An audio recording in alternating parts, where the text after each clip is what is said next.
okuba olubuto n'okuzaala. Abaana ba Isirayiri ne bazaala ne beeyongera nnyo ne baba bangi ne baba b'amaanyi nnyo, ensi n'ejjula abo. Era anaakwagalanga anaakuwanga omukisa, anaakwazanga era anaawanga omukisa ebibala by'omubiri gwo n'ebibala by'ettaka lyo, eŋŋaano yo, evvinnyo yo n'amafuta go, ezzadde ly'ente zo n'abaana b'embuzi zo mu nsi gye yalayirira bajjajjaabo okukuwa. Onoobanga n'omukisa okusinga amawanga gonna.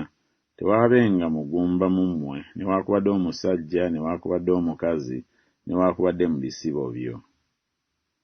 Eyankola nze mu lubuto si ye yamukola ye, eyatubumba mu lubuto ffe mbisse omu.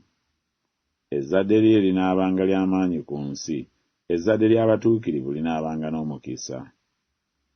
Atuuza mu nju omukazi omugumba n'amusanyusa ng'amuzaazizza abaana, mumutendereze Mukama.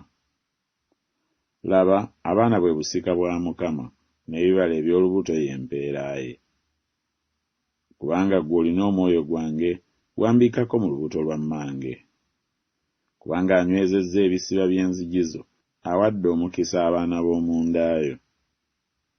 Aliriisa ekisibo kye ng'omusumba, alikuŋŋaanya abaana b'endiga mu mukono gwe, n'abasitula mu kifuba kye, aliyitiriza mpoleza eziyonsa. Kubanga ndifuka amazzi ku oyo alumiddwa ennyonta, n'emigga ku ttaka ekkalu, ndifuka omwoyo gwange ku zzadde lyo n'omukisa gwange ku nda yo, era baliroka mu muddo ng'enzingu ku mabbali g'emigga. Bwe nnali nga sinnakubumba mu lubuto nakumanya, era nga tonnava mu lubuto nakutukuza, nkutaddewo okuba nnabbi eri amawanga. Aweereddwa omukisa eyakkiriza, kubanga birituukirizibwa ebyo bye wagambibwa Mukama.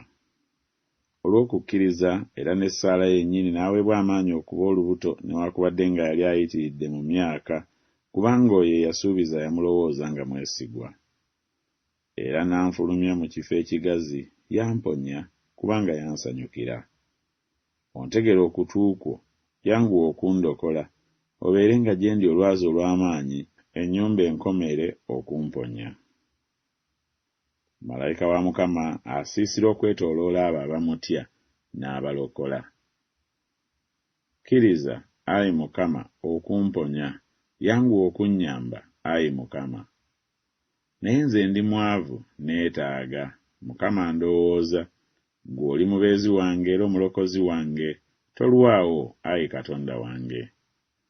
Era onkowoolenga ku lunaku olw'okulaba ennaku, ndikuwonya, naawe olingulumiza nze. Nga nnyima ku nkomerero z'ensi naakukoowoolanga, omutima gwange bwe gunaazirikanga. Onnuŋŋamye eri ejjinja erisinga obugulumivu. Kubanga antaddeko okwagala kwe, kyendiva muwonya. Ndimugulumiza waggulu, kubanga amanyi erinnya lyange. Omukono newaakubadde nga gwegatta n'omukono, omuntu omubi taliwona kubonerezebwa, naye ezzadde ly'abatuukirivu liwonyezebwa.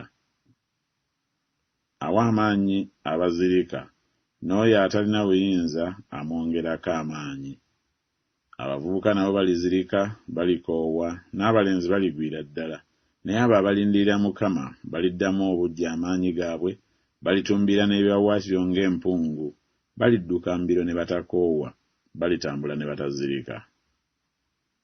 Tebalikolera bwerere mirimu, so tebalizaala abaakula bannaku, kubanga ly'ezzadde ly'abo abaweebwa Mukama omukisa, n'enda yaabwe wamu nabo.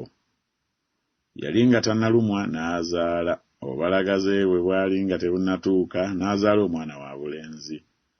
Ndituusa okuzaalwa ne sizaaza, bw'ayogera Mukama. Nze azaaza ndiggala olubuto, bw'ayogera Katonda wo. Omukazi bw'azaala alaba ennaku, kubanga ekiseera kye kituuse, naye omwana bw'amala okuzaalibwa nga takyajjukira kulumwa olw'essanyu ery'okuzaala omuntu mu nsi. Siwali kukema okubakwata okutali kw'abantu, naye Katonda mwesigwa, ataabaganyenga kukemebwa okusinga bwe muyinza, naye wamu n'okukemebwa era anassangawo n'obuddukiro, mulyoke muyinzenga okugumiikiriza. Naŋŋamba nti ekisa kyange kikumala, kubanga amaanyi gange gatuukiririra mu bunafu. kyennaavanga nennyumiriza n'essanyu eringi olw'ebyobunafu bwange, amaanyi ga Kristo galyoke gasiisire ku nze. Tuleme okuddiriranga mu kukola obulungi, kubanga ebiro bwe birituuka tulikungula nga tetuzirise.